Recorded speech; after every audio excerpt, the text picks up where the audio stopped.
Namo Buddhaya. Good evening, I am Dr. Han Lim from Kuala Lumpur. We commence our programs with the scenes captures from the Maga Puja ceremony held on February 24th in Bangkok, Thailand. This significant event drew over 100,000 devotees, including hundreds of both local and foreign monks and nuns, representing various Buddhist traditions. Additionally, there was a substantial presence of foreign Buddhist lay disciples representatives. Among the attendees were government ministers of the Thai government and several foreign diplomats. These inspiring and sacred events were presided over by the most venerable Luangpo Ditachiro Nayaka Mahathiro, the chief monks of the Dhammakaya.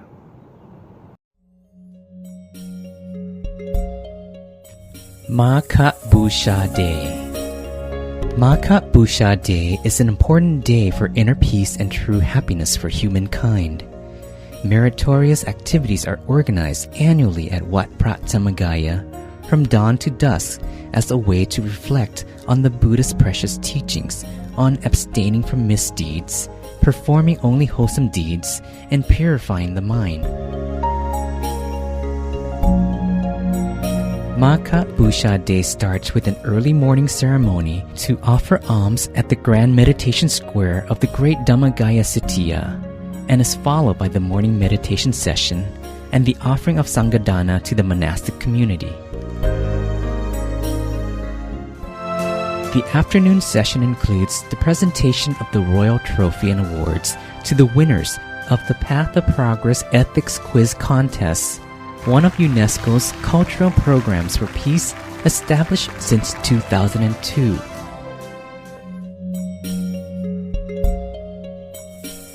The evening concludes splendidly with the beautiful Makat lantern lighting ceremony and circumambulation of the great Dhammakaya Sitiya as homage to the Buddha.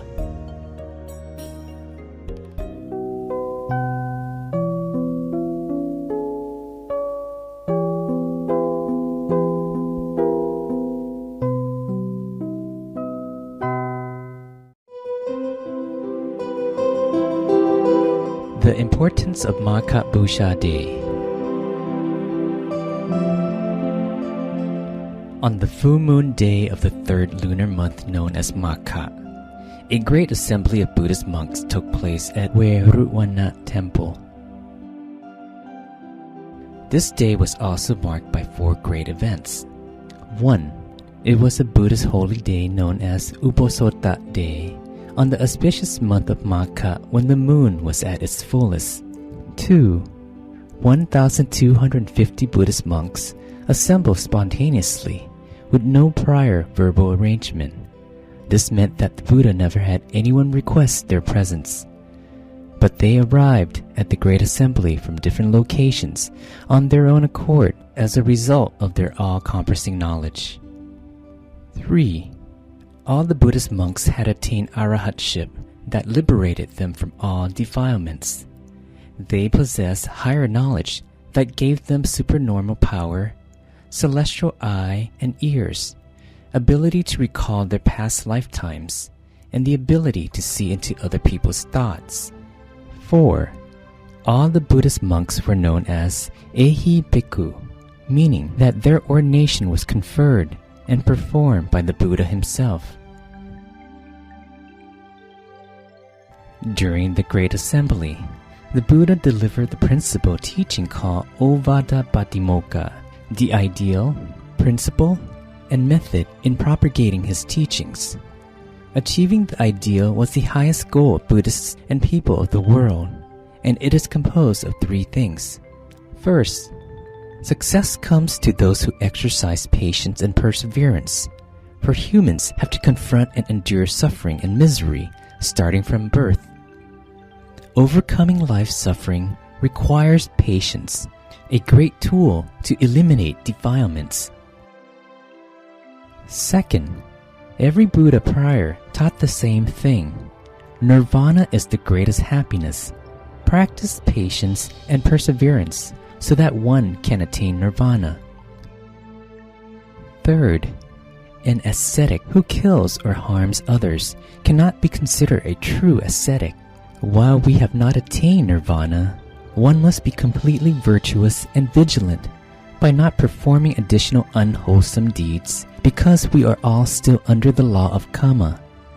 If we accrued more misdeeds, regardless of what they may be, it would mean that we have not exercised patience, and without patience, we surely will not reach nirvana. The principle that the Buddha gave is an important guideline in the decision-making process for Buddhists and people of the world.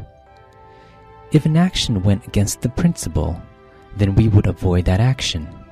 Only when the action conforms to the principle would we carry it out. The principle comprises 3 components. 1.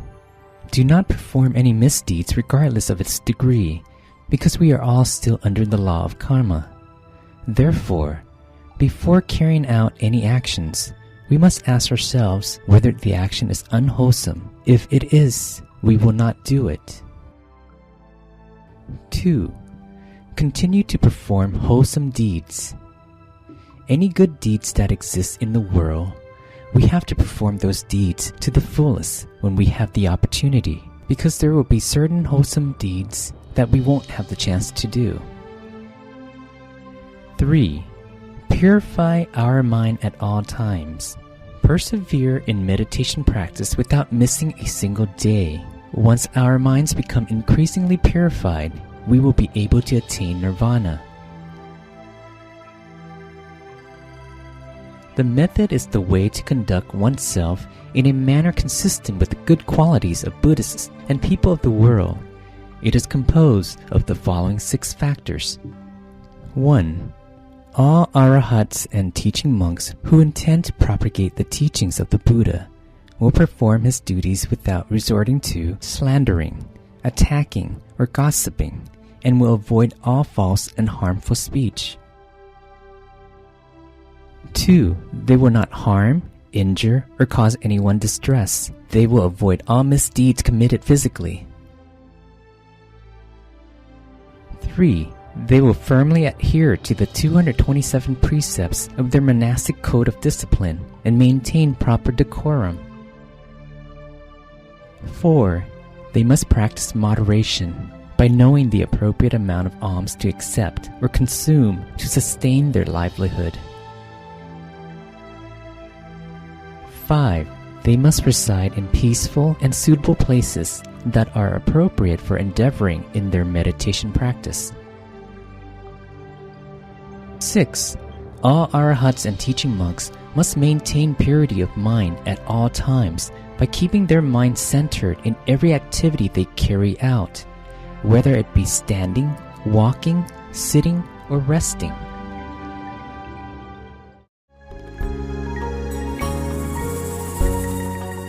Now that everyone has learned about the meaning and the important principles behind Magha Busha Day, we encourage you to invite all your loved ones to come participate in the lighting of Magha lanterns at the Grand Meditation Square of the Mahadhammagaya Sitiya as homage to the Buddha.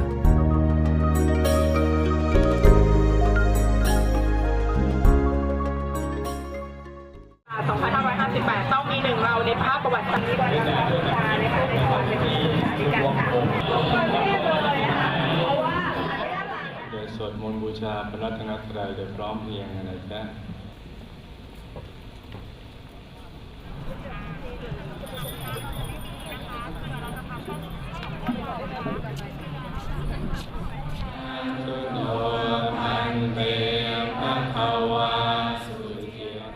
ไปได้บรรลุวัตถุประสงค์ของชีวิตว่าใสจะได้เข้าถึงวัดด้วยความเคารพ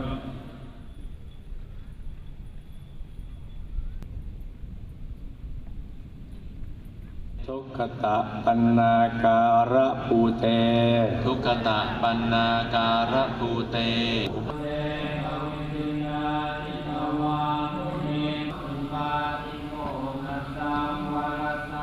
In this video, you will learn about Magha Puja, a Buddhist holiday. Let's get started. why do people celebrate Magha Puja?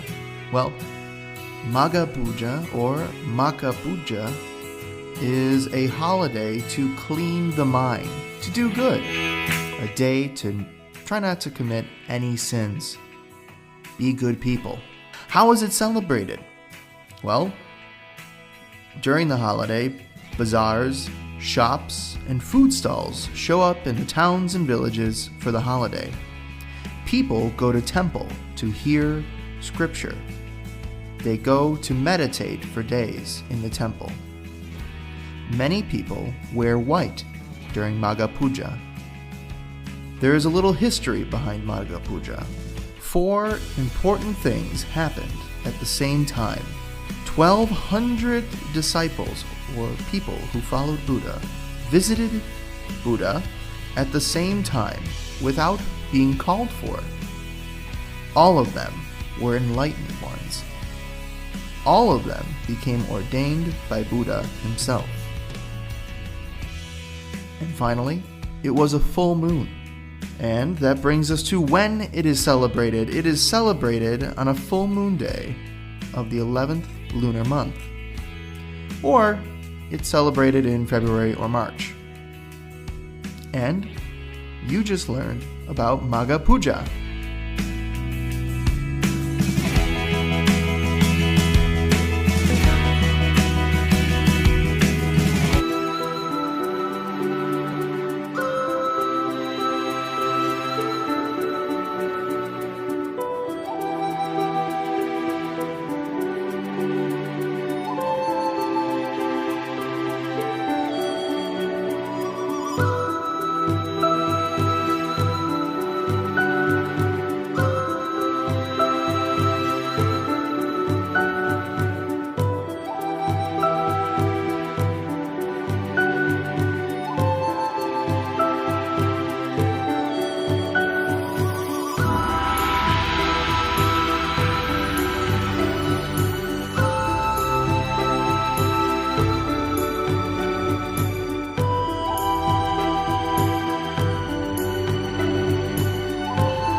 rebirth continues to be a prominent topic across society globally, irrespective of one's religious affiliations. Here, Dr. Pandey Punaji will delve into this subject in detail.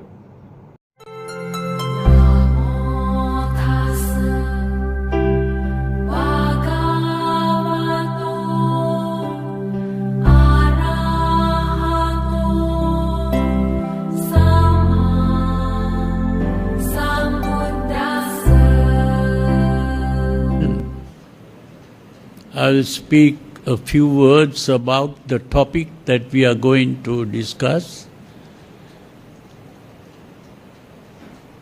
This topic is karma and rebirth. Karma and rebirth is a topic which is often believed to be an essential dogma of Buddhism.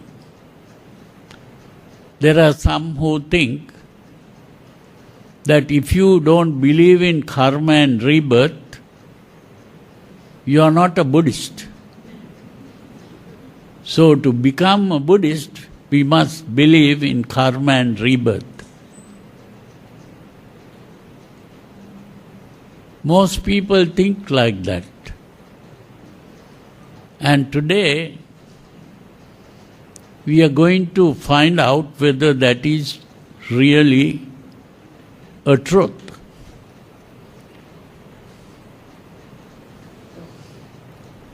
Now, in other religions like, say, Christianity or Judaism or Islam, if you don't believe that this world was created by a God, then you are not a Christian or Jew or even a Muslim. So in a similar way, some people think that if you don't believe in karma and rebirth, you are not a Buddhist. So they think that karma and rebirth is necessary.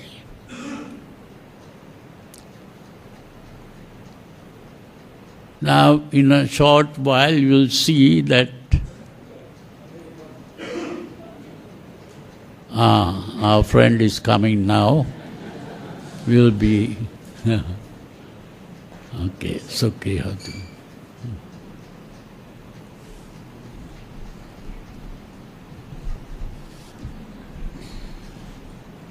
So sorry, it's not me, it's Kuala Lumpur's horrible traffic jam. Took me 1.5 hours to get here. But apologies. But to begin with, I didn't think to see such a large crowd who was interested in death. Okay, Bante, do we begin? Is somebody going to start? All that is done. Oh, all right. Thank you very much for the introduction. Bante, what I would like to say is that I have 2 minutes to settle and start this terribly difficult topic. But I want to thank Buddhist Mahavihara and Sasana for giving me this tremendous honor, first of all, to be next to the Master. And that itself is an honor, but more to remember our late chief who made all this possible. Okay, the topic that we are going to discuss today is reincarnation Buddhist? Is there such a thing as reincarnation and everything that's connected with that? And Venerable has written this, I think, excellent book, which I hope you have all read. All right. So I'd like to start off by referring to this book, and then maybe we could ask questions. I would love it if the questions came direct from you, but I have already got about 30 questions just in case. Yeah. I'm very close to rebirth, so I've got lots of questions. All right. But to begin, I would like to start off by reading from a sutra that Venerable had included at the back of this book. And if I can find it, it goes something like this. Sabbasava Sutra in the Majjhima Nikaya. This is Reverend who has written this. He's put it at the back, but I think it'll be a lovely way to start off. So let me read it slowly. The uninstructed slowly, we shouldn't use that word slowly tonight. The uninstructed normal person, unskilled in the Dhamma things. Did I exist in the past? Did I not exist in the past? What was I in the past? How was I in the past? Having been what? To what did I change in the past? Will I exist in the future?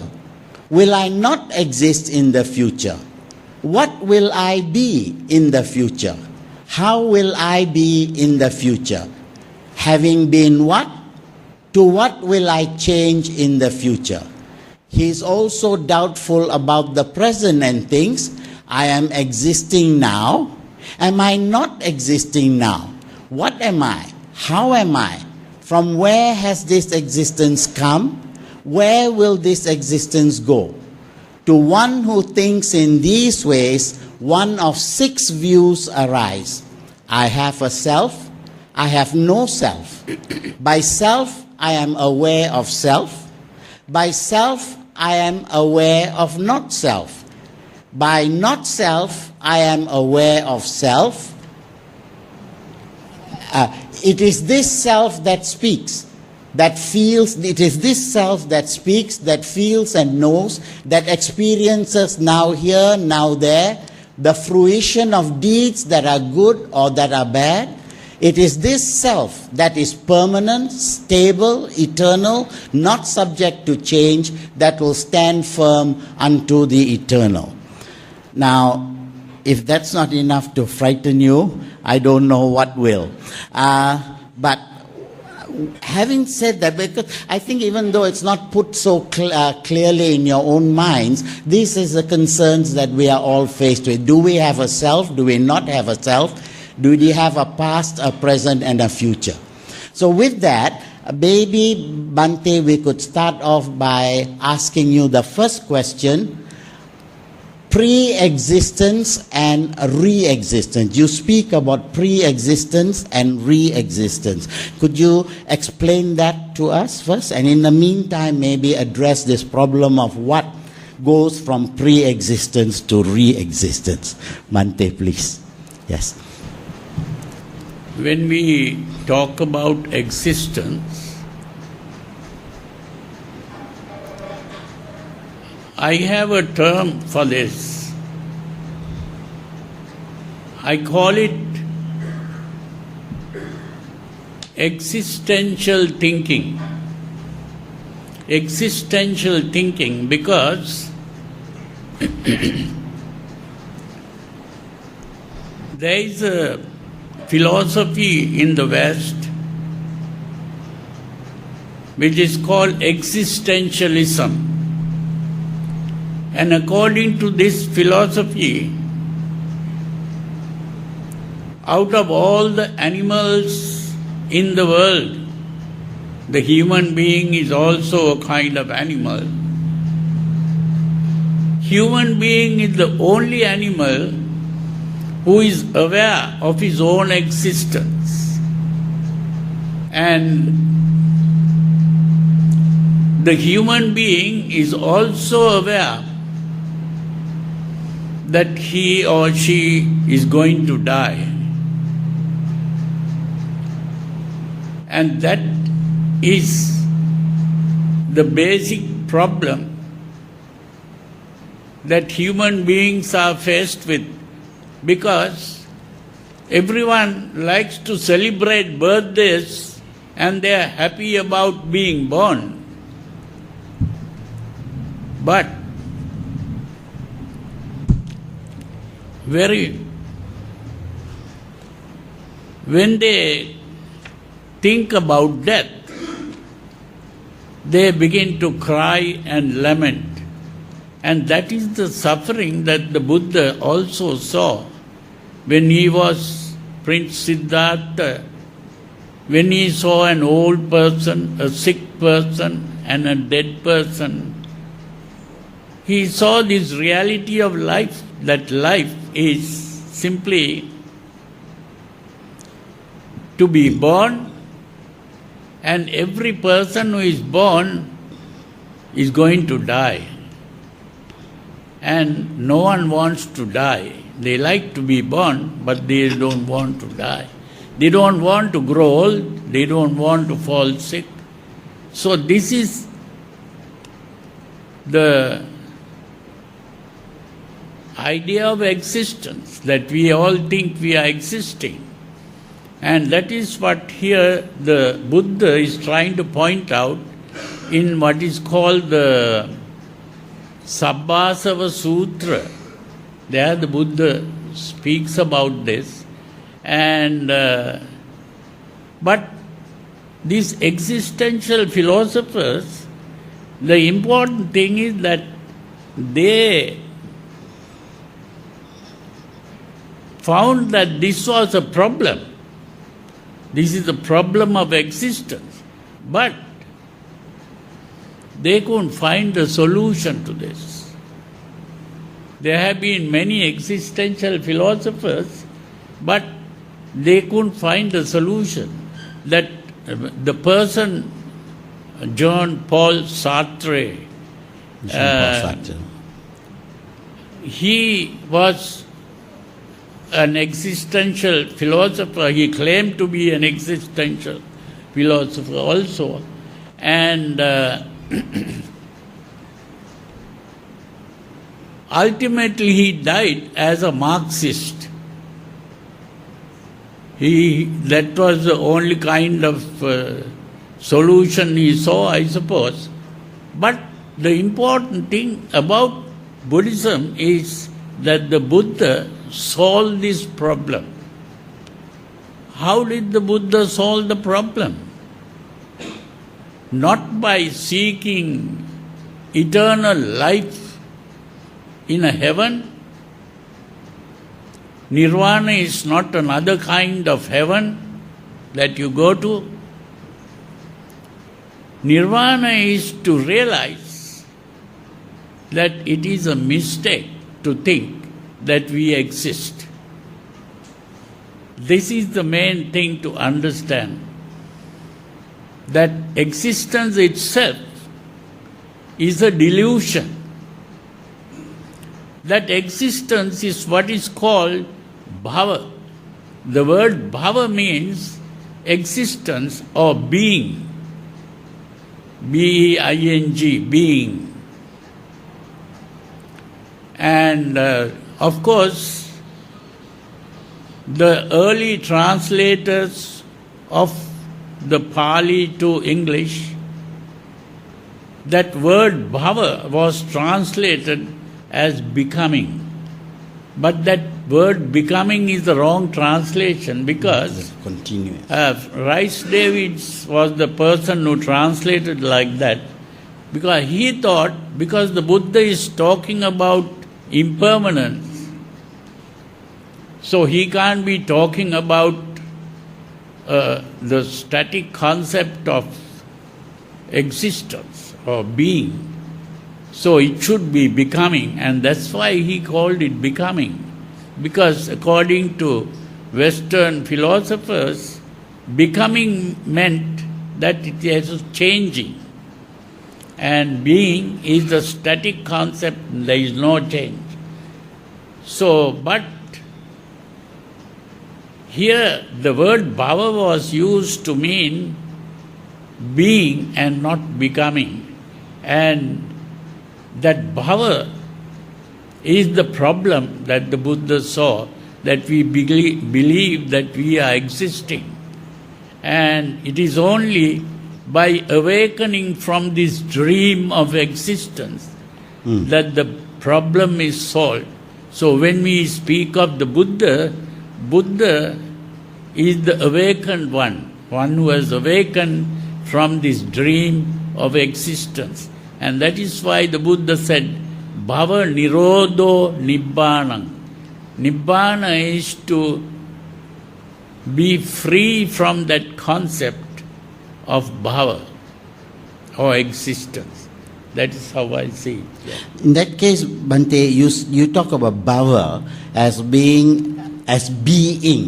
Being, yeah. Being. Yeah. But the Buddha talks about punyak bhava, to re-become. How is that connected? Because I want to lead to reincarnation. How did this concept of reincarnation come about in the first place? That's a very good question. Yeah. The important thing is this idea of rebirth was something that existed even before the Buddha. So it is really a concept followed by the Brahmins and the people who are today called Hindus. That main problem that the Buddha had was that people believed in rebirth. And the Buddha saw that the idea of rebirth was not a wrong thing. That idea of rebirth is true. But at the same time, that is based on what is called existential thinking. That means, if I exist, to exist is to occupy space and time. So to exist is to occupy space and also to occupy time. Now when we speak of time, we are speaking about a past, a present and a future. That is what we call time. So if I believe that I was existing in the past or I will be existing in the future and I will be existing in the present, that is existential thinking. So it is the idea of rebirth is based on this existential thinking. But from the normal point of view, that means when I say normal, this is what is called the Sammuti Satya. Sammuti Satya and Paramartha Satya. There are two kinds of truths that the Buddha, the ordinary person's truth is Sammuti Satya. That means everyone agrees that I was living in the past, yesterday I was living, tomorrow I'll be living, and today I'll be living. All our plans in the world is normally based on this assumption that we are existing. And that is what is called the conventional truth, Sammuti Satya. But the idea of rebirth is based on this conventional truth. Because if I exist in the past, present and future, then we can talk about rebirth. So it is a fact in that sense. But here the Buddha says all suffering is based on this idea of existence. And if we want to get away from suffering, we have to come out of that way of thinking and get into the Paramartha Satya, which is... Yeah. In that case, anybody else would like to ask a question at this point? Okay, but Bhante, as you say, if you say that we only exist in our thinking and not in reality, and then you use the two words time and place, okay, if that is all, then as some of the philosophers during the Buddha's time said, there is no such thing as karma. I mean, I can do bad or I can do good. And both of these are not real. So how does the teaching of karma fall in with what the Buddha says about Well, rebirth and... this is all based on a history. Now that means I have been trying to find out the reason for this. And I had to study the history of Buddhism to find out this. Now, if we study the history of Buddhism, we will find that the real original teaching of the Buddha was there only for 100 years. Can you repeat that? Huh? Can you repeat that? The original teaching of the Buddha was only there for 100 years. Yeah. This is very important to understand because you see, immediately after the Buddha attained parinirvana or passed away or whatever we call it, they had what is called the first Council. convention. Yeah. Huh? Then at that time there was the Sutra and the Vinaya that they were talking about. And then after about 100 years, there was the second convention. And at that time, after the 100 years, what was this second convention about?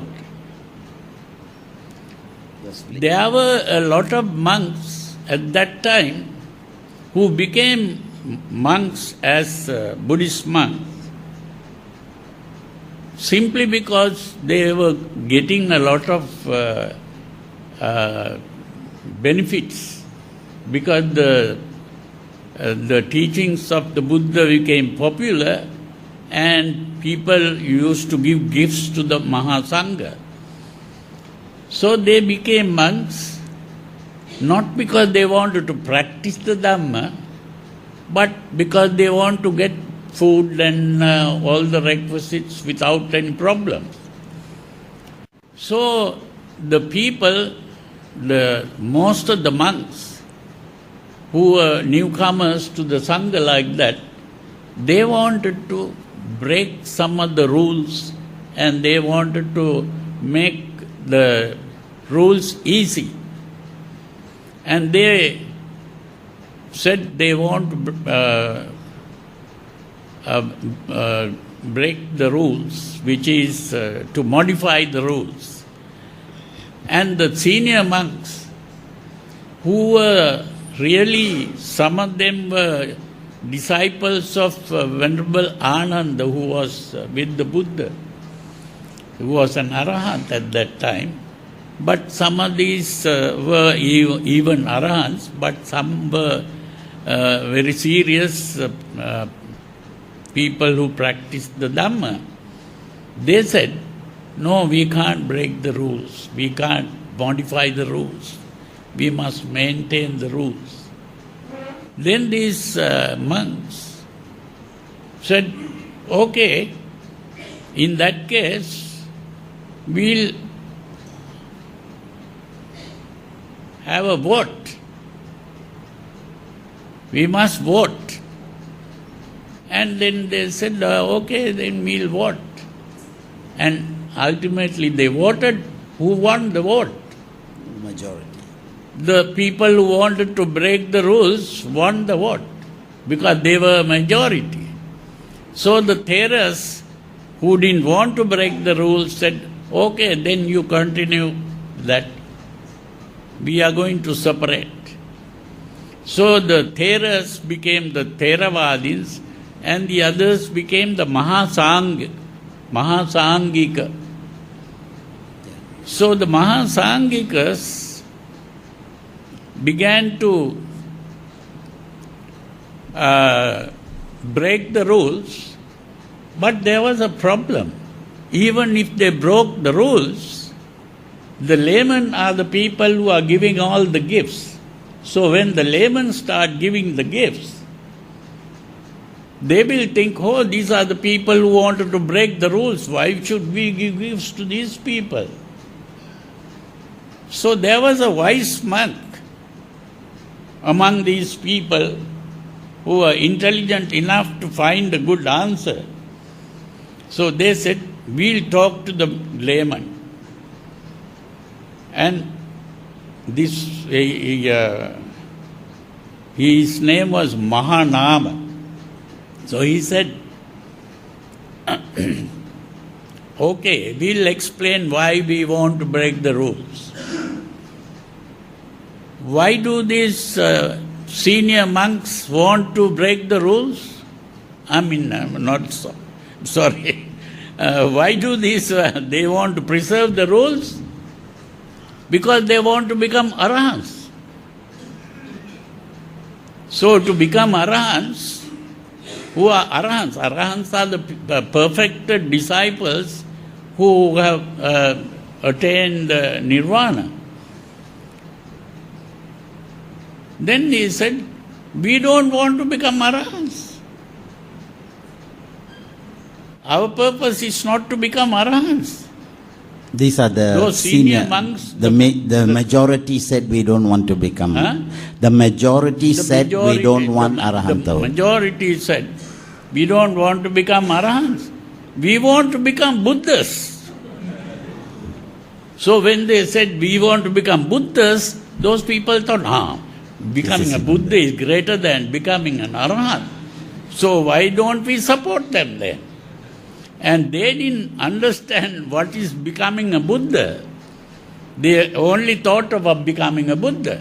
And then they said, in order to become arahants, you have to practice the Vinaya rules. That is true. But to become Buddhas, we only have to practice the paramitas. The layman didn't realize that practicing paramitas is more difficult than practicing the Vinaya rules.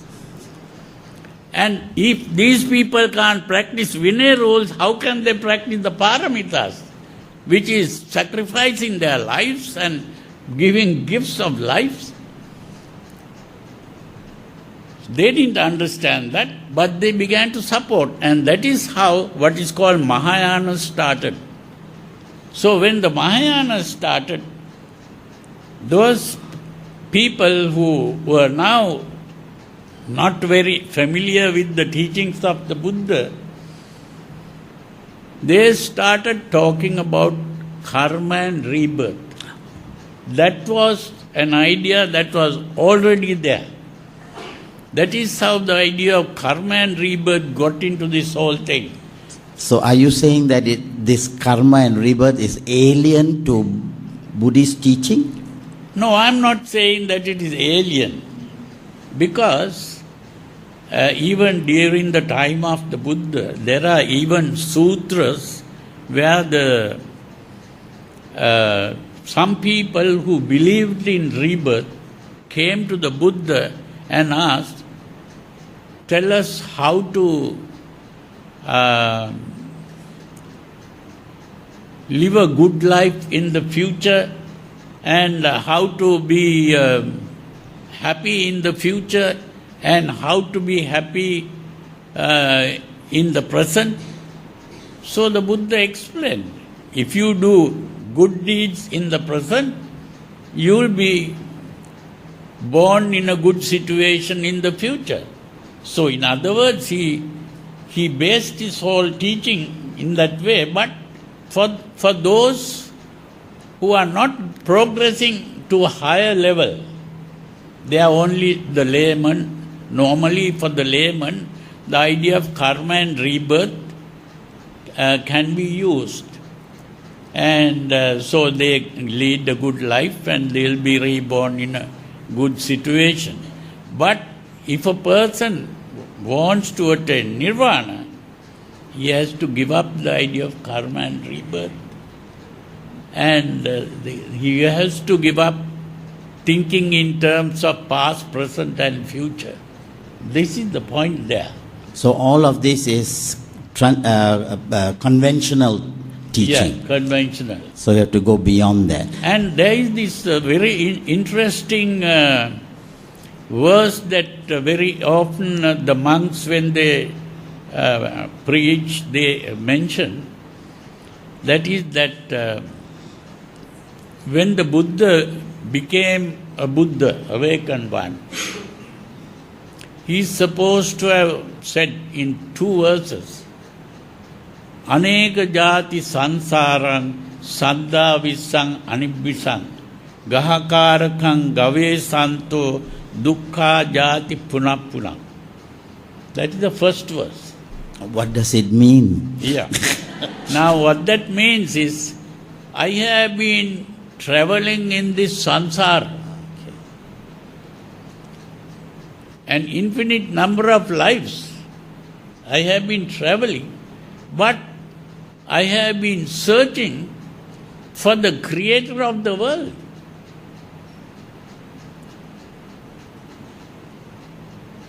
That is Gahakaraka. Of course, he uses the word Gahakaraka as a builder of a house. He is not talking about a builder of the house. He is talking about the creator of the world. And then he says, I never met this creator of the world. I have been going through many lives, but I never met this creator of the world. He has even been born as Maha-Brahma in the Brahma world many times. Even the Buddha himself was born as Maha-Brahma many times. But the important thing is,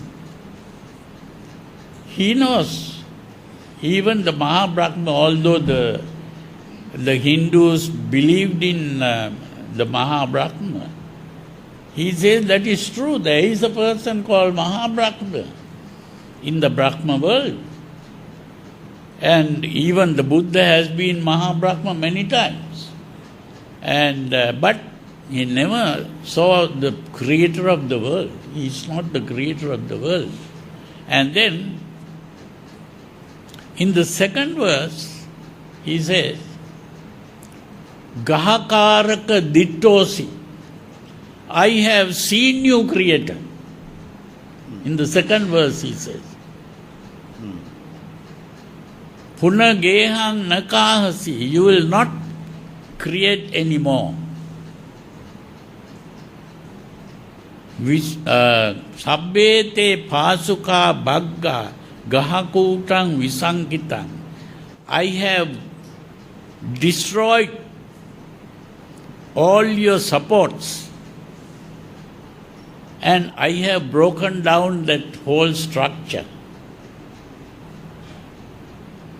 My mind has stopped creating. So the creator is the mind, not the Mahabrahma. The creator is his own mind. That is the point that he was trying to bring. The creator was his own mind. Visankara gatan chittan. My emotional part is the tanha. Tanhayam khaya manjagati. That emotional part is the tanha, which is today translated as craving. I think the real translation should be emotion. And so, it is the emotion that is doing this creation. And so he has got rid of the emotion completely. And that is how he says. So the important thing here is that the first verse was talking about the Buddha before he became a Buddha. His experience before he became a Buddha. And the second verse, he is talking about his experience after he became a Buddha. That is the important thing here. Okay. Bhante, we have been very transcendental. We've gone very high. Can we go back to conventional? Yeah. And please, in this book again, you make a distinction between three things: resurrection, reincarnation, and resurrection, reincarnation, transmigration, metempsychosis, and it's a word I never heard of, palingenesis, and finally rebirth. Okay, maybe it would be interesting for us if we knew these differences, because it doesn't mean the same thing. And certainly when we talk about rebirth, it's a very, very Buddhist thing, as differentiated from rebirth and reincarnation. That's one. And then, of course, the Christian concept of resurrection, which is very limited. So can you please sort of explain to us what do all these different words mean? Well, when we talk about other religions, like, say, Christianity also has a concept of a life after death. And that is, they use the word, what is the word we use? Resurrection. Resurrection. The word resurrection. Resurrection is not the same thing as rebirth. Resurrection simply means a dead corpse regaining life. That is the meaning of resurrection.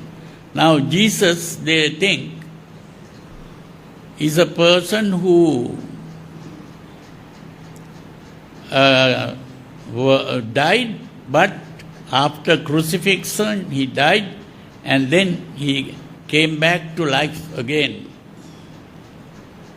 That is the meaning of resurrection. And not only that, there is the second coming of Christ. And all the people who are dead and gone will ultimately come back to life again. Yeah, on the judgment day. The second coming of Christ.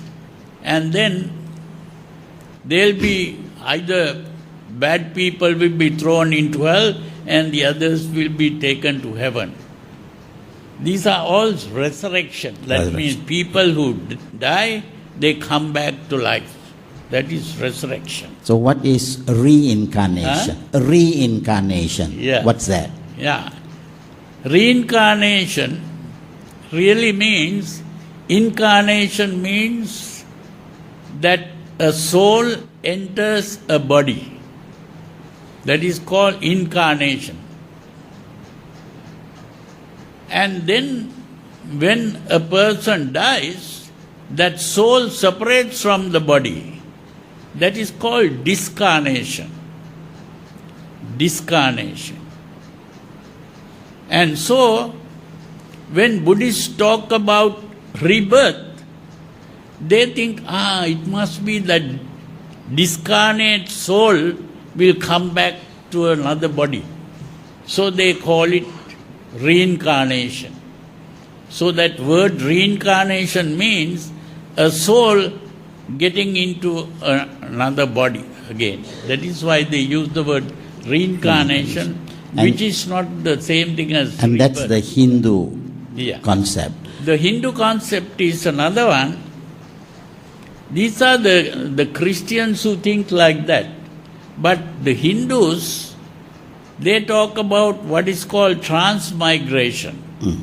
Transmigration is not the same thing as reincarnation. Transmigration means they believe that there is a thing called a soul, and that soul, when you die, it will come out and go into another body. Takes another body. Takes another body. So that is the transmigration. What about metempsychosis? That metempsychosis, those are simply other words used for the same thing, transmigration. Yeah. And so it's palingenesis. Yeah. Okay. And a rebirth. rebirth, of course, is very, very different from all of these. Yeah. Can you please explain the concept that which dies is not that which is reborn? Yeah. Nacha so, Yeah. nacha no. Yeah. Can you Yeah. please explain that? Yeah, Please do very- put up your hands if you have any other pressing questions. Not like question like what time we're going to stop. That's a different question. But please do. I would love to have this as a two-way thing. Okay, please. No, let Bante answer this question about nacha so, nacha no, and then we will ask you. Okay, yeah. There's a question coming up afterwards. The important thing is that during the time of the Buddha, people didn't know much about the world. Now today, those who study science, physics, chemistry, biology and things like that, they know things like electricity, magnetism, electromagnetic waves and all kinds of things. Those days, during the time of the Buddha, people didn't know about these things. So the Buddha is not able to explain how things happen. But today, if you study science, you begin to understand that everything that is happening in the world is nothing but electromagnetic waves and things Energy. like that Energy. going on. Huh? Energy. Energy. And not only that, even our brain is working electrically. Our body is working electrically. So, it is very clear that today they have even instruments to detect the mind waves that come out. So, the point here is that every emotion that we are having is an electrical impulse, and it can be detected by instruments. So when we have a certain emotion at the moment of death, that will be produced outside as a wave. And so that emotional excitement is carried in the form of a kind of electromagnetic wave which can be received like radio or even television transmission. Now, when we talk about television, we see a picture and that same picture will appear in another television somewhere else. How is that? Did the picture travel in the air like that? No. What traveled was simply there was no real traveling. Even in a wave, there is no real traveling. So, in this electromagnetic wave carries the thing, and then another place, that same picture comes up. Then why does it have to take form? If at the moment of death I have an electrical impulse, okay, then that impulse moves on, but why does it have to take a rebirth? Why doesn't it just stay as energy? No. The energy will go, but if there is another television, only we must have a television set to receive that. So this such television set is father and mother, is it? Huh? This television set is father and mother. Is it because at the moment of death... You are talking about the father and mother problem. I'll tell you what that I'm talking about television. is. No, the important thing is this. Most people, they don't know what is really happening. The sperm and ovum uniting, that is not the moment the rebirth takes place. That is very important to understand that. The sperm and ovum uniting produces a thing called a zygote. That zygote gradually develops into what is called the fetus, and it gradually produces the body. And when the body is produced, then a nervous system comes up. And with the coming of the nervous system, a brain comes up. It's only at that point. Only at that point, Right. the TV is ready to receive. So nothing to do with father and mother. No. Okay, all right. That's how it happens. Oh, thank you. Yeah. I think the Muslims have a similar idea and similar. They talk about ensoulment, that the soul only comes after 3 months. So before the Muslims say, before 3 months the abortion is okay. But ensoulment only takes place 3 months. But we say it's only when the brain begins to function. That is really about 6 months. 6 months. The brain is ready only about 6 months. So abortion is okay before that? Huh? Is abortion okay before that? Before 6 Yeah, months? that is what the real abortion. There is you see, there are words that people use, whether it is abortion or whether it is killing a baby. Now that is now people are, they are now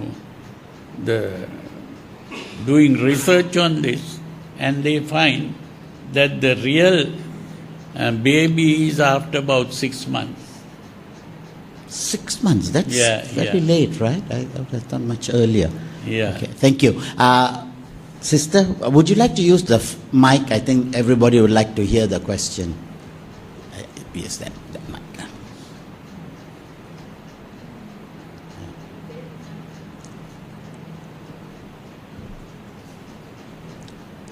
You see, the wave, the electricity hasn't come in there yet.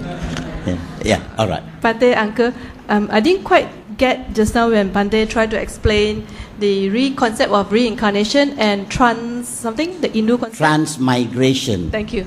Transmigration. She wants a re-explanation of what is transmigration.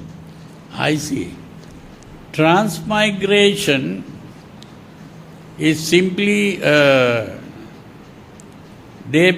people who believe that there is a thing called a soul, and the soul comes out of the body at the time of death, and this soul enters another body immediately. The soul doesn't stay somewhere else and then later choose. So it's goes immediate. directly to the other body. Yeah, because some cultures believe that when somebody dies, the soul goes and stays in the stars or the moon until it's time to come back. Yeah, some North American tribes believe this.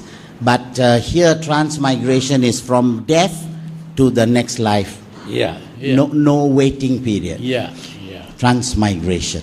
Thank you, I didn't know that. The reincarnation is that the soul, discarnate soul, remains without a body.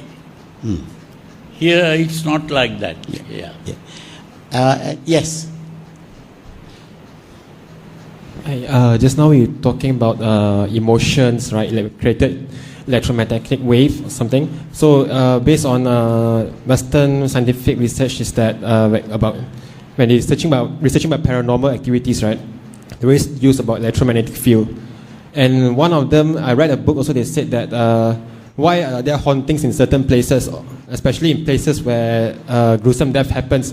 They said it's because of when a person dies. Sorry, I missed one word. Did you say why is there politics in certain places? No, gruesome murders.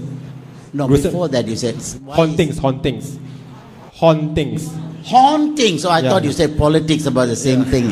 So, all right. So when it comes to hauntings, right? I read they said that when a person who dies in a very big emotional distress, like they got murdered on the spot or they got in the accident, so that their mind wave remains there at that time. So when people walk past by there, they feel something uneasy, and then that creates illusions, and that they call it as a ghost. But in the Buddha's view or the Buddhism view, what do you can say about ghosts? Is it correlated with the scientific research in the Lovely question, Bante. Did you get the question? Question was... I didn't hear it properly. Yeah. The question is, you talked about emotions and you talked about electricity moving on. Yeah. Now, in the case of a very gruesome, very tragic death, there was so much of negative emotions at that it remains in that place. And people can sense that. All right? And that's what they call ghosts. What is your take on ghosts? Do ghosts exist? Can they disturb us? And this is a good month to talk about that. No, how I see it that ghost is simply just a belief that was there even long time ago. Even when people were very primitive, they believed in ghosts. So there are no real ghosts. There are only a person could be reborn in a spirit world. I am only using that word spirit in a non-form. It's not existence. like a human or even animal form. It's invisible to the human beings. But it is another kind of body. It is not just... So a ghost is really... Human beings can imagine things. And it can come in the form of a dream. Or it can come in the form of some hallucination. So these are the ghosts.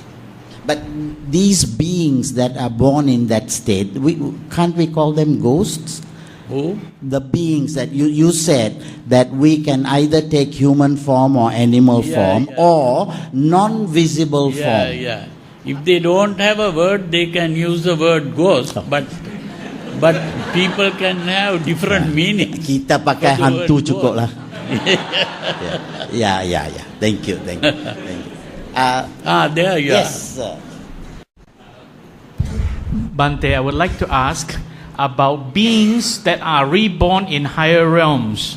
It is very common assumption, which I find a lot of people think, beings born in higher realms are always wholesome and good and so on and so forth.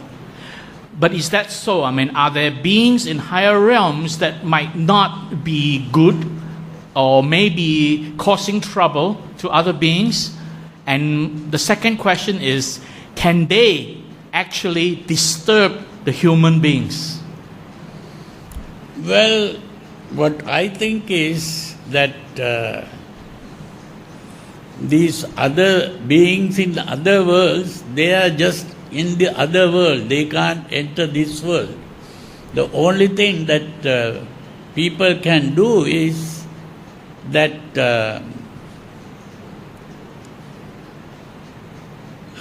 they can communicate with human beings in certain ways. So we always ask the devas to help us and can they? Those are based on primitive beliefs that people think there are these supernatural beings who can help, you can pray to them or... Then what about Devo Vassatu Kalena Sassa Sampati Hetucha? That means may the devas cause rain to fall and all that. It's waste of time. No. That kind of thing is mainly those primitive beliefs. There is no real thing there. Yeah, but the earlier question is also very interesting. I think you are referring to asuras, that beings born in other states need not necessarily be wholesome. That they can be asuras, ne? There can be bad worlds or the bad spirit worlds These are the pretas, what are called the pretas.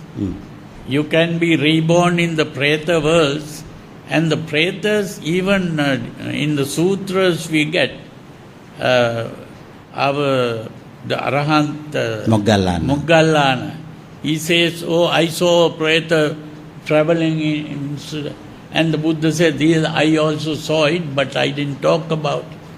So like that, there are things like that.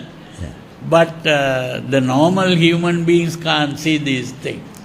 Normal human beings can't see. Is that anybody here has seen a ghost? No, okay. Shall we go on to the next question? Bante and Uncle Vijay, you're talking about this, what about those unseen beings? Let's say you say the petas. The petas, what if you can feel the presence? Why you can feel them, in the vicinities? How do you manage them, or how do you handle them? Right? What should you do with them? Yeah. Should you just leave them alone, or should you wish them well, peaceful and happy, or should you shoo them away? The question was, I think it's connected with this, that while you said that this is all in our imagination, there are a lot of people who still say, we can sense them. And in the case that we do sense them, how do we relate to them? I mean, if... The best way to relate is simply to wish them good luck.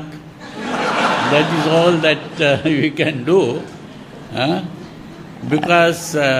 don't be a capo, I have seen a lot of people in this country who come to the temple saying that they are possessed by a devil, you see. So what the monks do is they simply chant these paritas and then tie a thread and spray some water and then they go. They are satisfied. Most married people think they are possessed by a devil.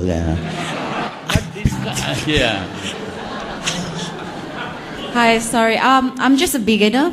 Pardon my shallow knowledge about Buddhism. No. Please don't apologize for that. I would like to bring that topic back to the teaching itself. Yes. So as far as Buddhism bracket as a teaching concerned, so in Buddhism opinion,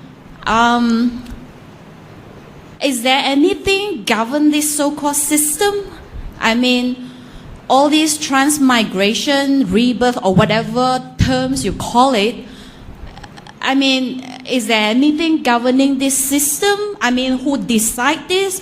Or, I mean, as we are practicing this teaching now, I mean, what are we hoping for? I mean, can we do something so that we are hoping some kind of outcome?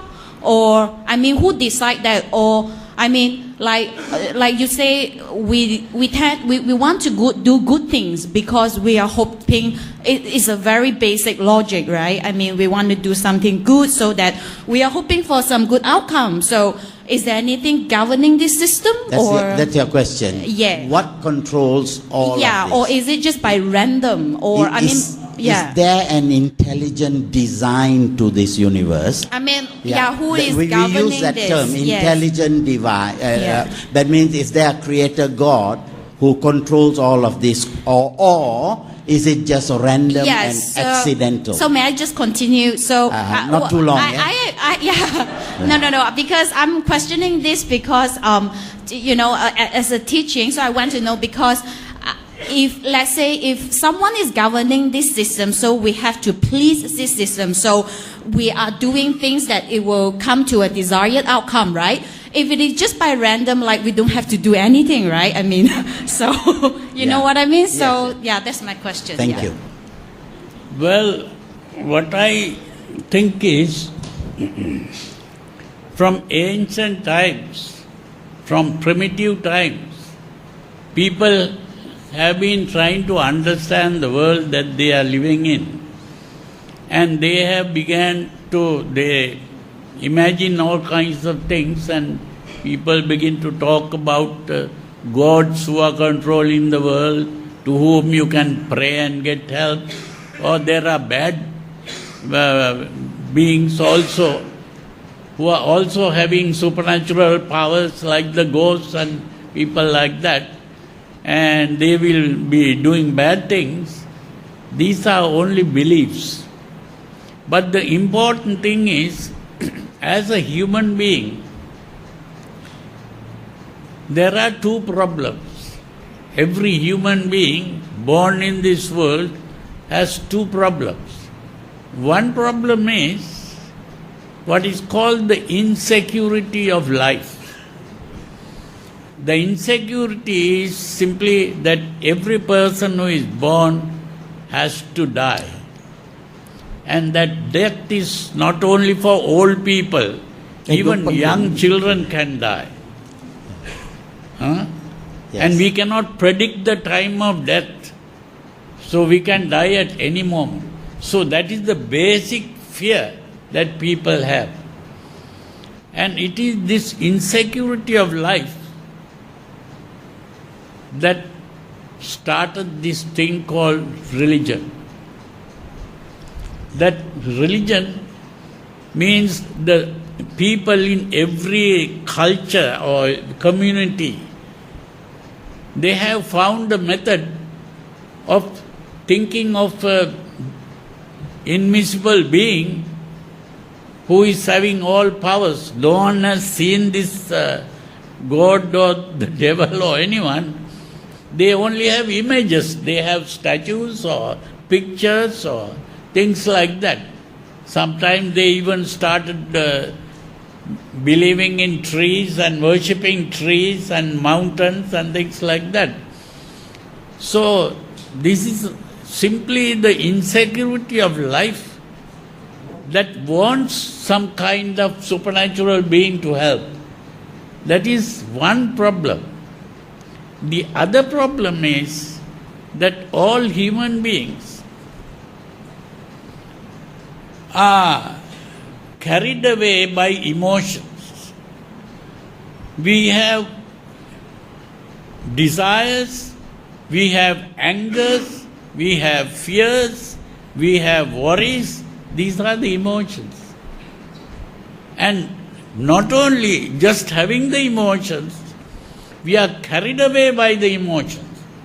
Now, say a mother will produce a child and the child will be depending on the mother for everything. But when the child gets angry, might even try to kill the mother. Even dangerous things like that can happen. So that means we need something to control these emotions. So this controlling the emotions and controlling our behavior is another very important thing. Both these things are there in every religion. Every religion, there is a code of ethics or morality, and you have a list of rules to be obeyed, and the other is a God to pray to and get help. So these are the two essential things in every religion. But with this comes all the stories about gods and how the world was created.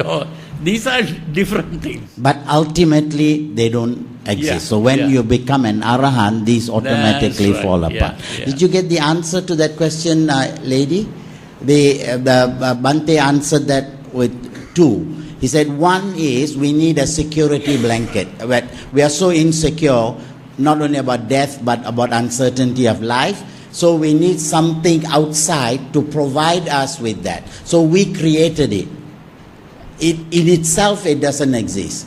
The second one he says is our moral behavior needs something to control that. So religion plays that role. But when you become perfect yourself like a Buddha, then these things become irrelevant. Okay?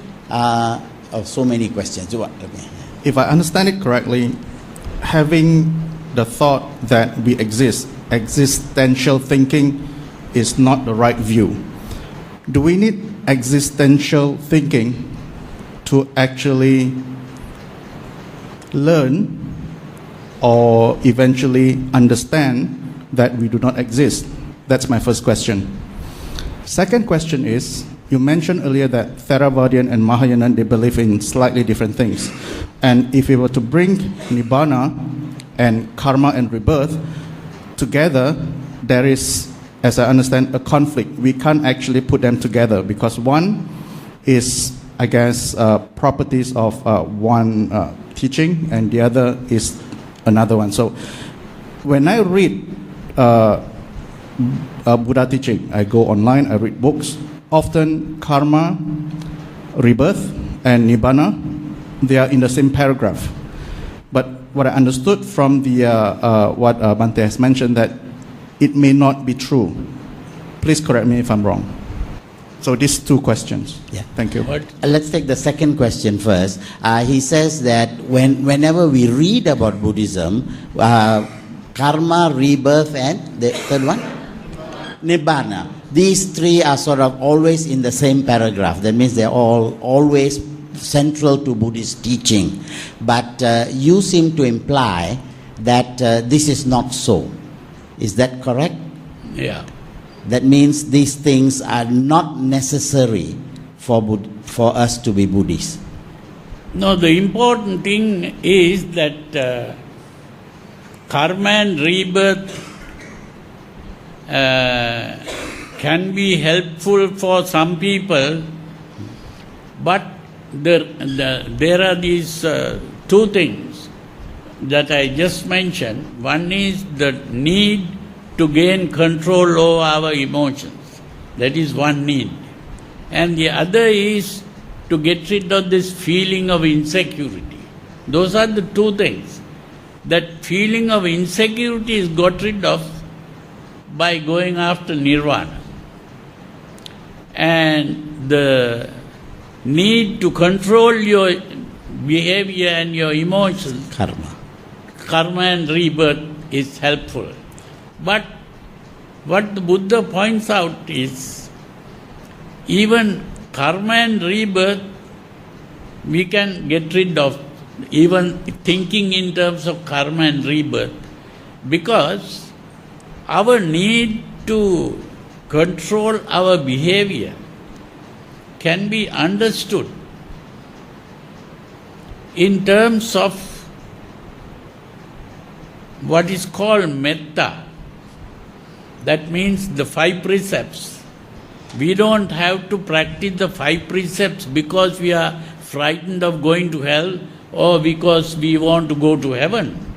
That is a very selfish way of thinking, because we are only thinking about our advantage or disadvantage. Instead of doing that, we can think, I will not hurt others because I don't want to hurt other people. If other people begin to hurt me, I don't like it. So in the same way, if I hurt other people, they won't like it, and that is not good. Other people are as important as ourselves, and therefore I will not hurt others. Now that is what is called the Attupanayika Dhamma Paryaya. The Buddha has used that, and he says that we have to compare ourselves with others. And just as I don't like to be hurt, others also don't like to be hurt. Therefore I will not hurt others. Now that is a more mature way of thinking than simply doing things because they want to be punished or we want to be rewarded in heaven. So there, the real teaching of the Buddha comes out without these beliefs in karma and rebirth. So that is what the Buddha pointed out. There was really a time when I was trying to find out, is it necessary for a person to believe in rebirth? And not only that, what is the method that the Buddha used to get people to believe in rebirth? Everywhere I read in the sutras, there was no time when the Buddha was attempting to get the other person to believe in rebirth. Because the sutras, the Buddha always say, if there is a person who doesn't believe in rebirth, he doesn't try to convince him. The only thing he does is, it doesn't matter whether you believe in rebirth or not. What is important is to compare yourself with others. Now even in the Kalama Sutra, that is what he is talking about. So that if you really live according to the Dhamma, that means to practice the 5 precepts and also practice the other things, the benefit is here and now. It's not really, you don't have to think of the future life. Maybe what the way Bhante was explaining is, we are on this side of the river. On this side of the river, we need all these skillful means. Yeah, but once we have crossed the river, we don't need that raft to take us across. So what Bhante is talking about is on the other side, when you are on your own, then you don't need all these terms. But for now, you need the terms, just to help you to get across. But they are not central, essential to the holy life. Okay? This was so complicated, I forgot the first question. But we will give, we need to exist. We need a thinker to think. Is that the question? Do we need a thinker to think?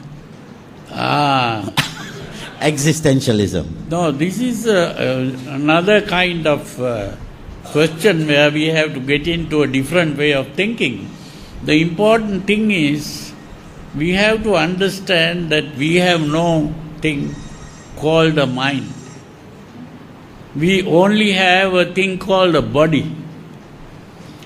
And what we call the mind, the Buddha used 3 words to refer to what is called the mind. Chitta, Mano and Vijnana. These are the 3 things. And if we examine what these 3 things are, these are 3 activities of the body. There are 3 activities of the body that we refer to as mind. One is Vijnana.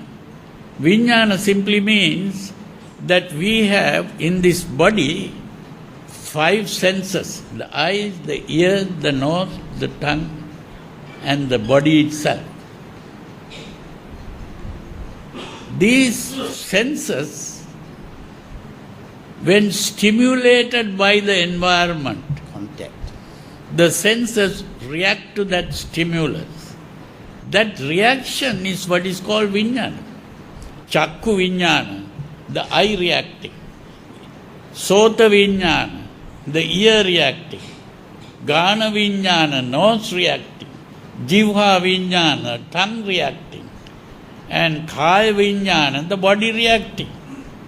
That reaction is the main thing that we call Vijnana. Today it is translated as consciousness, which is not correct. It is really perception, not consciousness. Perception. Now, during the time of the Buddha, someone came and asked the Buddha a question. We have these 5 senses, and each sense will give different information. The eye, the information we get from the eye is different from the information we get from the ear. It is a sound. And nose gives another kind of information. The tongue gives another kind of information. Now these different informations, they are different. But we mix these things together. Where does that mixing come? Where do they unite? In the mind. Then the Buddha said, Mano. Mano is the place. And today, if we use the modern scientific thinking, all these information going from the senses go to the brain. And the brain begins to do the thinking. Put that information together and compare it with the past experiences and gives a meaning. So when I see a person coming here, if I have seen that person before, I will know that person. Or if I don't, at least I will see whether it is a man or a woman, or whatever it is. Yes. So the meaning is given by the thinking part, which is mano, which is the activity of the brain. There is no thinker as a separate person. It is the brain, and there is a part of the brain called the cerebrum or the cerebral cortex, which is doing the thinking. And mano really is not another person there or anything, but the body itself. The brain is a part of the body. So that if you cut off somebody's head, the brain is there, but there's no mind. It stops. And then the other thing is, once you have given a meaning to what you saw, an emotion is aroused.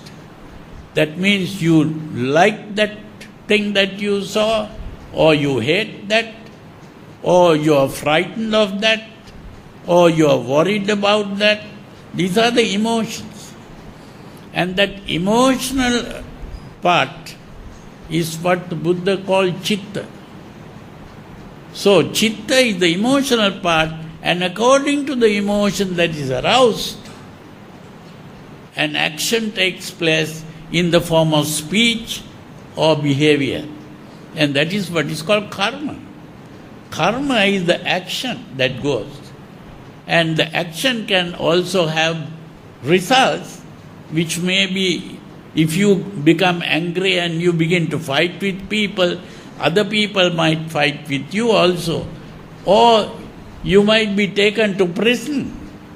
These are the effects. Yeah. So those are the consequences of the action. So that is the vipaka. So all these things are just the body doing these things.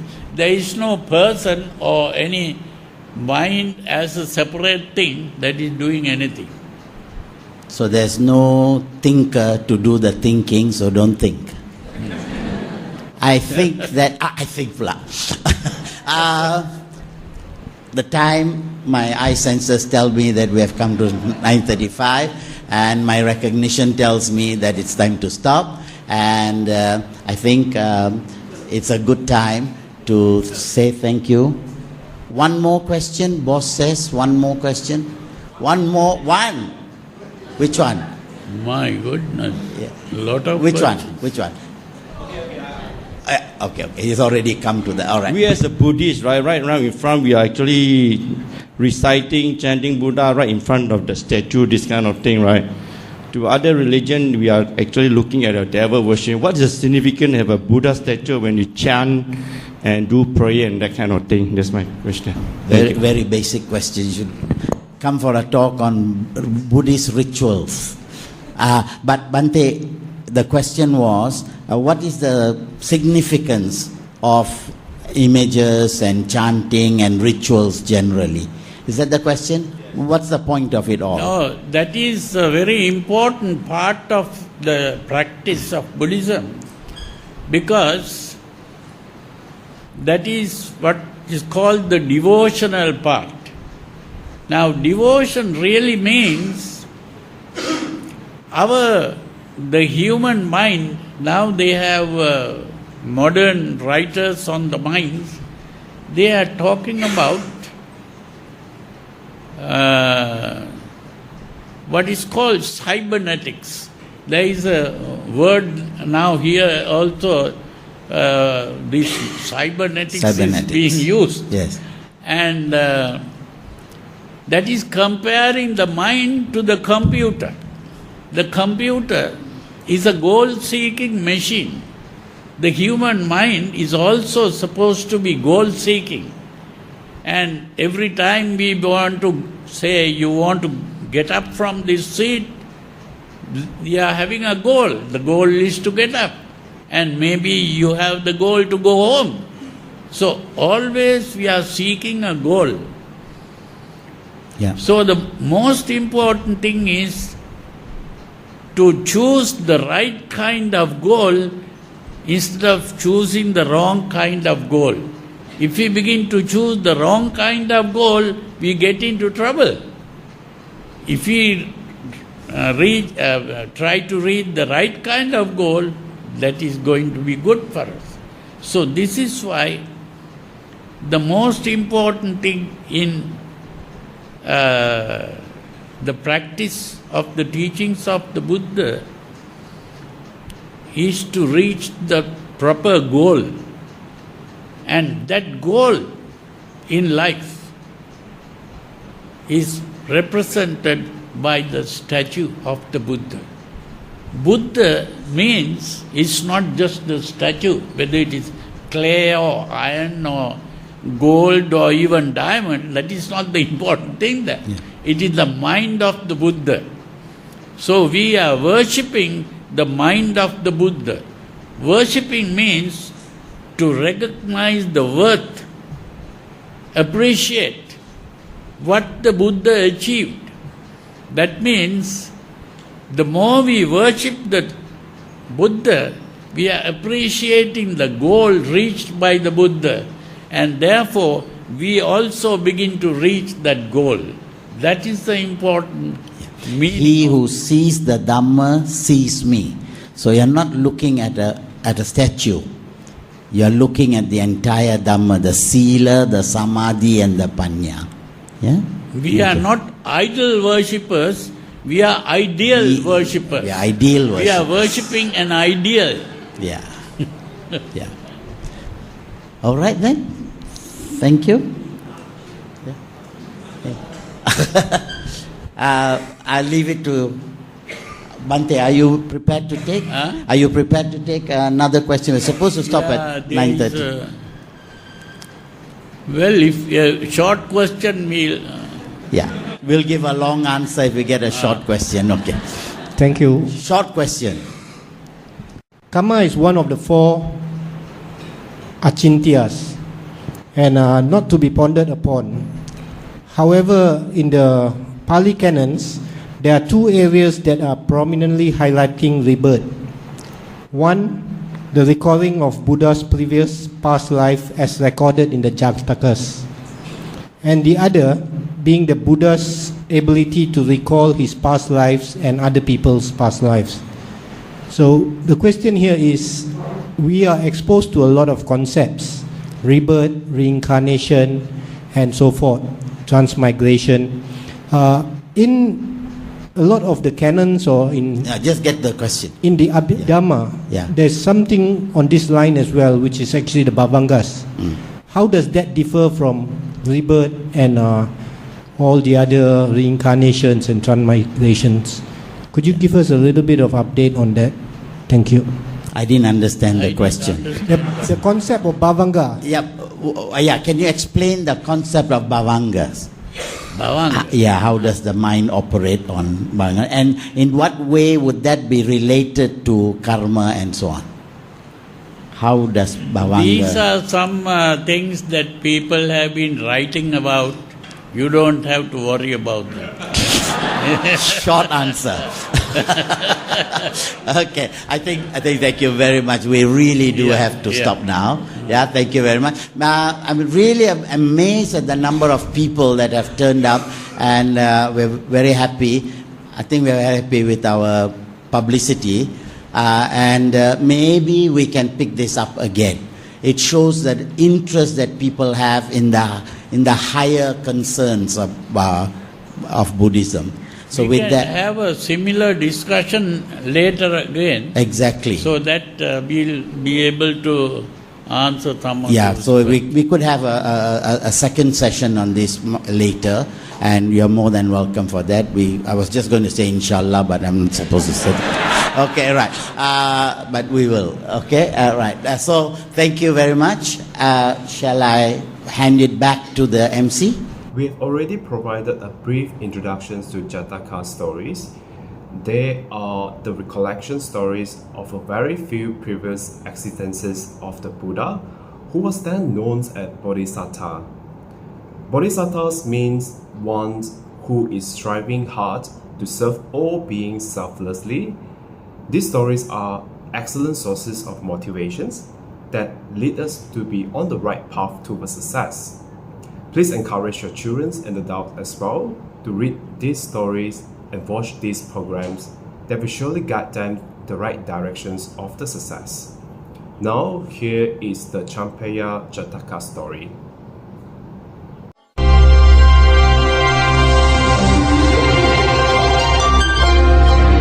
จำเปยชาดกว่าด้วยการบำเพ็ญตบะเพื่อต้องการเกิดเป็นมนุษย์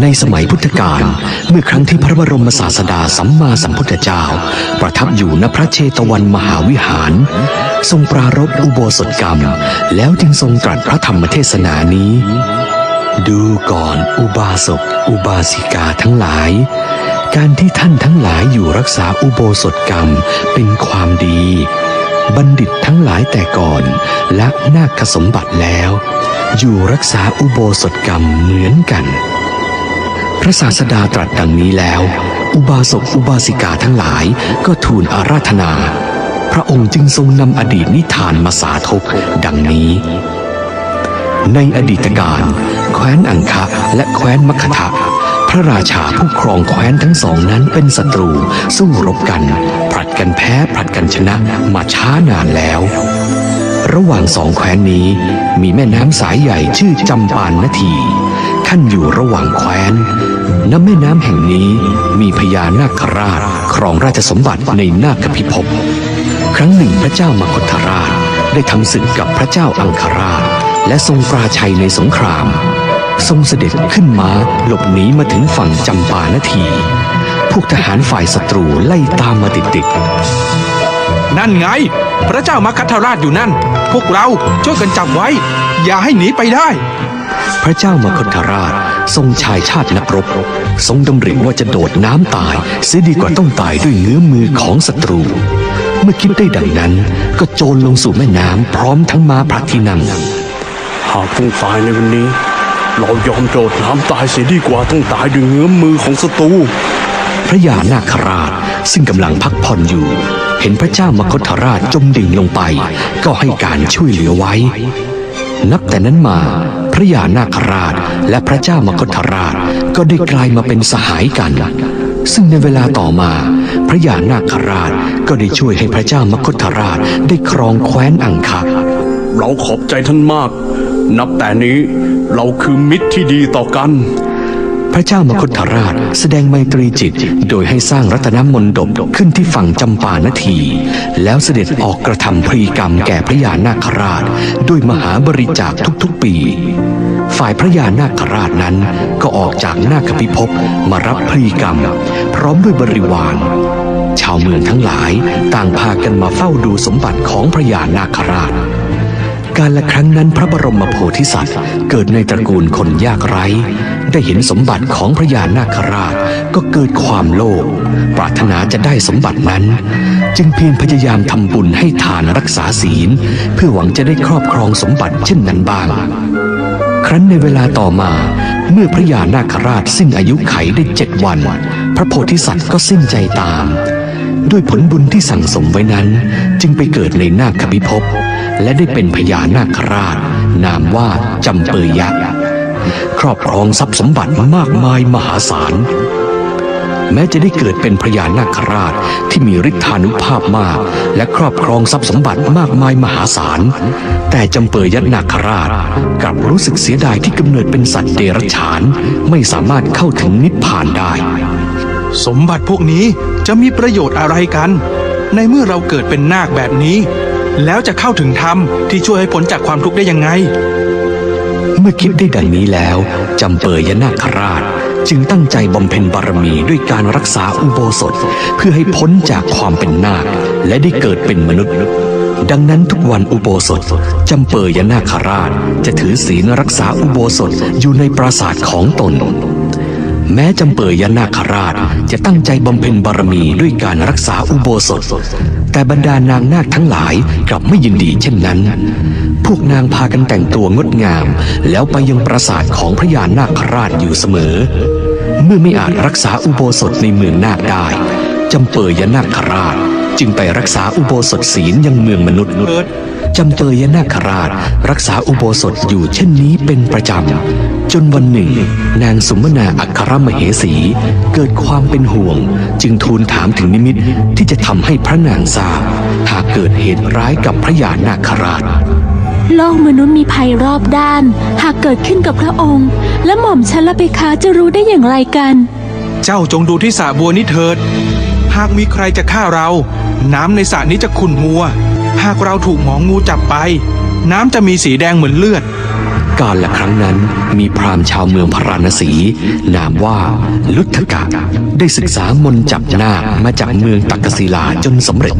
จึงเดินทางกลับไปยังเมืองพาราณสีระหว่างทางกลับบ้านนั่นเองลุทธกะพราหมณ์ได้พบเห็นพระยานาคราชนอนขดขนดตัวอยู่บนจอมปลวกก็คิดจะจับพระยานาคไปแสดงการและเล่นตามหมู่บ้านเพื่อหาเงินโอ้โหนาคตัวเนี้ยตัวใหญ่ดีแท้ดีล่ะข้าจะเอามันไปแสดงคงได้เงินติดไม้ติดมือกลับบ้านไม่ใช่น้อยเลยลุทธกพราหมณ์ได้ทำการไล่มนต์ที่เรียนมาพรางเคี้ยวทิพโอสถแล้วพ่นใส่พระยานาคราชโดยอานุภาพแห่งมนต์นั้นทำให้จำเปยยนาคราชเจ็บปวดทรมานความเจ็บปวดนี้ทำให้พระยานาคราชต้องยกศีรษะขึ้นมาดูครั้นเห็นลุทธกพราหมณ์แล้วจึงคิดในใจว่าพิษของตนนั้นมีมากหากพ่นพิษออกไปร่างของพราหมณ์ผู้นี้คงย่อยแหลกเป็นกองขี้เถ้าเป็นแน่แต่หากทำเช่นนั้นจะทำให้ศีลอุโบสถที่อุตสาห์รักษามาทั้งหมด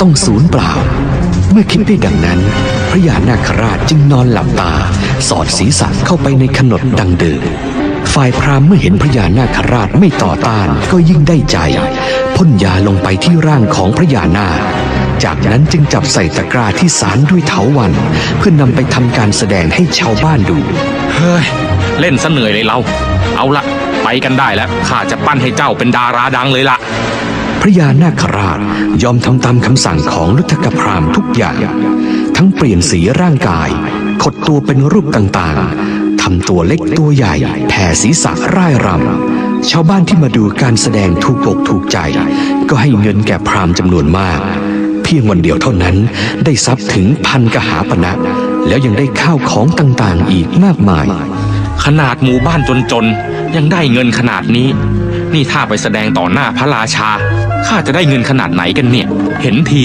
ข้าคงยังปล่อยเจ้าไม่ได้แล้วนะระหว่างทางลุทธกพราหมณ์ได้ฆ่ากบเพื่อเป็นอาหารแก่พระยานาคราชแต่นาคราชนั้นไม่ยอมกินพราหมณ์จึงได้เปลี่ยนเป็นข้าวตอกเคล้าน้ำผึ้งแต่นาคราชนั้นก็ไม่ยอมกินอีกด้วยคิดว่าหากกินอาหารเหล่านี้แล้วก็คงต้องมีชีวิตอยู่ในตะกร้านี้ต่อไปแน่ๆเมื่อเดินทางมาถึงกรุงพาราณสีลุทธกพราหมณ์ก็ได้จัดการแสดงขึ้นที่ประตูเมืองได้เงินจากชาวบ้านที่มาดูเป็นจำนวนมากแม้พระราชาก็ตรัสสั่งให้เข้าเฝ้าเพื่อทำการแสดงต่อหน้าพระพักตร์ดังใหญ่แล้วนะเจ้าเนี่ยพรุ่งนี้จะได้แสดงต่อหน้าพระราชาแล้ววันต่อมาลุทธกพราหมณ์ได้ทำการแสดงที่หน้าพระลานหลวงเหล่าเสนาอำมาตย์และชาวเมืองทั้งหลายต่างมาเฝ้าดูการแสดงด้วยความดีใจฝ่ายนางสุมนาเทวีครั้นไม่เห็นพญานาคราชกลับมายังเมืองนาคก็นึกเป็นห่วง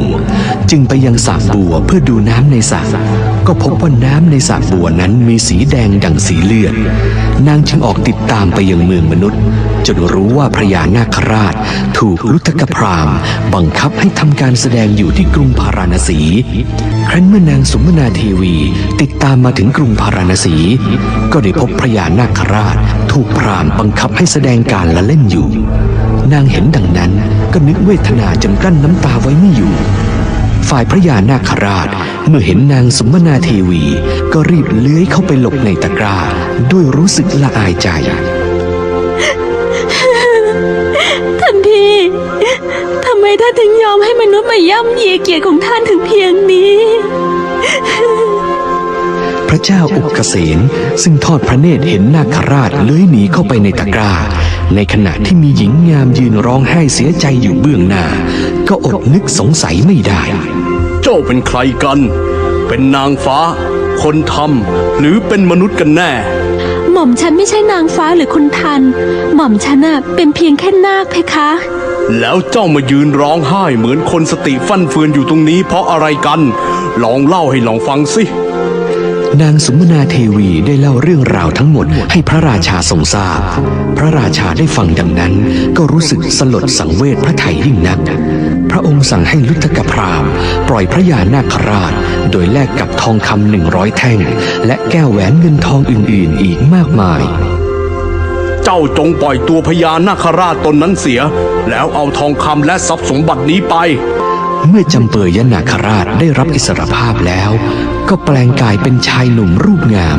เข้าไปถวายบังคมต่อพระเจ้าอุกเสนจากนั้นจึงเชื้อเชิญพระราชาให้เสด็จไปชมเมืองนาคของตนหม่อมฉันขอพระทัยหากพระองค์ไม่ทรงช่วยหม่อมฉันคงถูกจับขังในตะกร้าจนตายแน่ๆขอเชิญพระองค์เสด็จไปชมเมืองนาคของหม่อมฉันด้วยเถิดพระราชาทรงรับคำนาคราชจึงพาพระราชาพร้อมด้วยข้าราชบริพารไปยังเมืองนาคของตนเมื่อพระราชาได้ทอดพระเนตรความงดงามของเมืองนาคและได้เห็นราชสมบัติของพระยานาคราชแล้วจึงได้ถามถึงสาเหตุที่พระยานาคราชไปรักษาอุโบสถศีลยังเมืองมนุษย์ท่านมีวิมานอันงดงามมีราชสมบัติมากมายอีกทั้งยังมีนางนาคที่งดงามห้อมล้อมเหตุใดจึงต้องไปรักษาอุโบสถที่เมืองมนุษย์เล่าที่ข้าพระองค์มุ่งมั่นบำเพ็ญบารมีเพราะปรารถนาจะได้เกิดเป็นมนุษย์พระเจ้าค่ะท่านมีฤทธิ์และอำนาจมากมายถึงเพียงนี้แล้วยังต้องการไปเกิดยังโลกมนุษย์อีกทำไมข้าแต่พระองค์นอกจากโลกมนุษย์ความบริสุทธิ์แห่งนิพพานไม่มีในโลกอื่นข้าพระองค์ต้องการเกิดเป็นมนุษย์เพื่อจะได้เข้าถึงนิพพานได้พระเจ้าอุกเสนได้ฟังดังนั้นก็ชื่นชมพระยานาคราชและตั้งใจจะทำบุญให้มากจากนั้นเมื่อพระราชาจะเสด็จกลับยังเมืองมนุษย์พระยานาคราชได้มอบสมบัติจำนวน100 เล่มเกวียนแล้วส่งเสด็จกลับสู่พระนครพาราณสีพระบรมศาสดาครั้นทรงนำพระธรรมเทศนานี้มาแล้วจึงตรัสว่าโบราณบัณฑิตทั้งหลายละนาคสมบัติแล้วอยู่รักษาอุโบสถศีลด้วยอาการอย่างนี้แล้วทรงประชุมชาดกว่าพราหมณ์ในครั้งนั้นได้มาเป็นพระเทวทัตในบัดนี้นางนาคกัญญาสุมนาเทวีได้มาเป็นพระมารดาพระราหุลพระเจ้าอุกเสนราชได้มาเป็นพระสารีบุตรส่วนจำเปยยนาคราชได้มาเป็นเราผู้ตถาคตชะนี้แหละ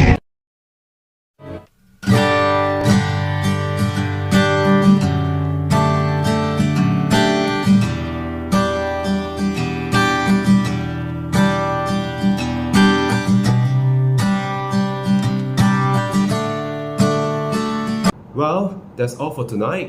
I'm sure that everyone can benefit from our programs. We do our best to serve you with the noble teachings of the Buddha. Please try to benefit from these programs. If you have any questions, please contact us at info@buddhadharmatv.com. Good night. See you tomorrow. Namo Buddhaya.